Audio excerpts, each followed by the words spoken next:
Narito ang mga latest na ganap ng Miss Universe Philippines 2025. Nagpictorials ang ating mga kandidata sa isang beauty product brand. Samantala, usap-usapan ngayon ang mga kumakalat na isyu kay Iliana Maria Aduana tungkol sa kanyang propesyon. Sa kabila ng isyong ito, ay nananatiling kalmado at hindi affected si Iliana sa mga isyu na kanyang naririnig sa paligid.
Pumilit pa ang Auntie Nyo Tita Lavinia channel kay Iliana.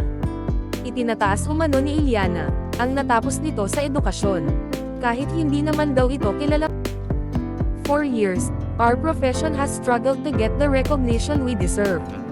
So, I don't care how low profile or not relevant you think you are, and that we don't need any validation from you. If you don't want to be educated about our field, we're going to have a problem. Instead of apologizing and acknowledging that you were wrong, you responded sarcastically, which is a big mockery of our profession. Using the term fakery just because someone didn't practice her profession but has acquired a bachelor's degree and passed the licensure exam is an insult to their years of hard work in acquiring that license. I call on PAMAT to take actions on social media like this seriously.